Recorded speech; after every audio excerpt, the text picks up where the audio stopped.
সবাই চায় তার ঘরের মেঝেটা যেন চকচকে হয়, সুন্দর হয়, তাই না? হাই বন্ধুরা, নমস্কার সবাইকে। তোমরা সবাই কেমন আছো? আশা করছি সবাই খুব ভালো আছো, সুস্থ আছো। আর তোমাদের আশীর্বাদে আর ভালোবাসায় আমি অনেক ভালো আছি। তো দুঃখের বিষয় হচ্ছে ওই সময় মতো ভিডিও দিতে পারি না। এটাই হচ্ছে মেন দুঃখ। তাছাড়া সবই ঠিক আছে। তো বন্ধুরা, আজকে তোমাদের সাথে আমি এই কাজটা শেয়ার করতে চলেছি। অনেকদিন আগেই আমি শর্টসে দিয়েছি, যেটা অনেকেই দেখে নিয়েছো অলরেডি। তো ফাইনালি আমি লং ভিডিও নিয়ে আসছি কিভাবে আমার মেঝেটাকে আমি সুন্দর করে সাজিয়ে নিয়েছি। তো সেটাই আমি এ টু জেড তোমাদের সাথে শেয়ার করতে চলেছি। তো তোমরা কিন্তু কেউ ভিডিওটা স্কিপ না করে শেষ পর্যন্ত দেখতে থাকো, তাহলে বুঝতে পারবে। একদম ইজি নর্মালভাবে আমি আমি আমার মেঝেটাতে একদম কালার করা শুরু করে দিয়েছি। তো এটা হচ্ছে আমার মানে ওয়াল পেন্টিংয়ে থেকে একটুখানি পেন্ট মানে বেঁচে গেছে, সেখান থেকে আমি ভাবছি যে এই কালারটা আমি মেঝেতে দেই, যে দেখি কীরকম আর কি লাস্টিং হয় আর কি। তো দেওয়ার পর বুঝলাম অতটাও ভালো কাজ করেনি। ঠিক আছে, 2 কোট মারলে হয়তো ভালো হতো, কিন্তু আমার কাছে অতটা সময়ও ছিল না, না রঙও ছিল। ঠিক আছে, তো আমি একটুখানি দেখার মতো করে নিতে যাচ্ছি আর কি মেঝেটা। তো যাই হোক, কতটুকুনি পারছি। তো তোমরা সাথে থেকো, দেখতে থাকো, কেউ কিন্তু টেনে দেখো না ভিডিওটা, এটাই রিকোয়েস্ট করছি। আর যদি নতুন কেউ আমার ভিডিওটা দেখে থাকো, অবশ্যই আমার চ্যানেলটি সাবস্ক্রাইব করে দিয়ে আমার পাশে থেকো বন্ধুরা, এটাই তোমাদের কাছে রিকোয়েস্ট আমার। তো আমি তোমাদেরকে আগেই বলেছি যে এই রকম ভিডিও আমি তোমাদের সাথে শেয়ার করতে ভীষণই ভালোবাসি। আর ব্লগ ভিডিও অতটা ভালোবাসি না, কারণ এডিট করতে ভীষণই কষ্ট হয়, সেই জন্য। আর এই কাজের ভিডিওগুলো একটুখানি আমার সুবিধে হয়।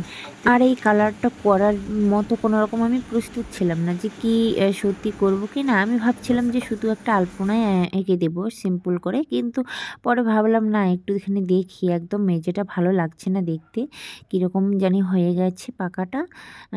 তো যখন ঘরটা করেছে না, তখন একদমই ভালো করে করতে পারিনি, তাড়াহুড়ো। মানে যেদিন আমাদের বিয়ে আর কি, সেই দিনে ঘরটা নাকি পাকা করেছিল, আর আমি নতুন বউ এসে দেখি একদম ঘর ভিজা।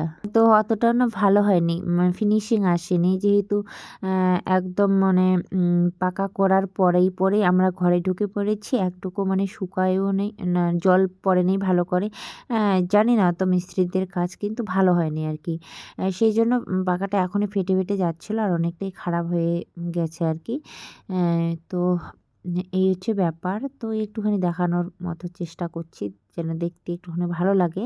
কিন্তু আমার একটা টেনশন হচ্ছে, সেটা হচ্ছে আদৌ কি এটা মানে লাস্টিং করবে রঙটা। তো আমি যাই হোক, যার জন্য আর অতটা ভরসা পাইলাম না। সেই জন্য আমি একবার একটা কোট মেরে আমি ছেড়ে দিলাম, আর দ্বিতীয় কোট মারলাম না। কারণ আমি যখন শুরু করলাম, তো ভাবছি না এই ডিজাইনটা একটুখানি করেই ছেড়ে দিই। পরে আমি বুঝতে পারছি কালারটা অতটাও বেশি দিন মানে টেকবে না আর কি। তো ফেব্রিক কালারগুলো তো টেকে, এইসবের বিষয়ে কোনো মানে সন্দেহ নেই। কিন্তু বিষয়টা হচ্ছে মেঝেতে যে কালারটা করছি সেটা নিয়ে একটুখানি সন্দেহ ছিল।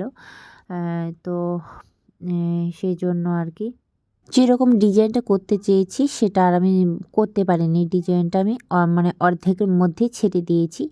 আর এই ডিজাইনটা আমি মানে খুব পছন্দ আমার এই ডিজাইনটা, যার জন্য আমি করেছি।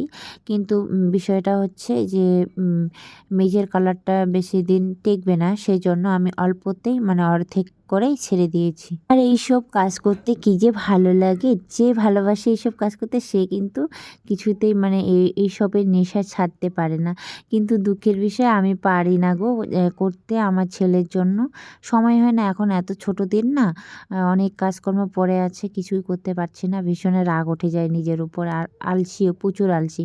সকালবেলা উঠে স্নান করে শুধু রান্নাবান্না, বাচ্চাকে খাওয়ানো পড়ানো হয়ে গেল শেষ। সারাদিন আর কিছুই করতে পারলাম না। স্নান করে এসে ছেলেকে নিয়ে একটু যদি শুয়ে পড়ি, এখন আমি ওইদিকে ঘুমিয়ে পড়ি। আর 2-1টা পারলে জোর করে রিলস বানাই। এই 2-1টা শর্টস বানাতে আমার সময় শেষ। দ্বিতীয়ত কিচ্ছু আর করতে পারি না, ভিডিও এডিটিং করতে পারি না। এইভাবে আমার সময়টা চলে যাচ্ছে। যাই হোক, আর সময়কে তো আমি আটকিয়ে রাখতে পারবো না। নিজেই আমি সময়ের সাথে চলতে পারছি না, এটা তো আমারই দোষ, তাই না? তো আমাকে চেষ্টা করতে হবে যেন সময়ের সাথে সাথে আমি চলতে পারি। আর আমার মতো এরকম কাজকর্ম করতে কার ভালো লাগে অবশ্যই কমেন্ট করে জানাবে। আমি জানি আমার থেকে অনেক অনেক আছে যারা ভীষণ ভালোবাসে এরকম কাজকর্ম, আর অনেক ট্যালেন্টেড যারা আছে আর কি, তাদের তুলনায় আমি একদমই সামান্য কিছুই না। তবুও কিন্তু আমার নিজের থেকে যতটুকুনি আমার মানে আমি শিক্ষা আছে অতটুকুনি দিয়ে আমি এই ডিজাইনটা করেছি।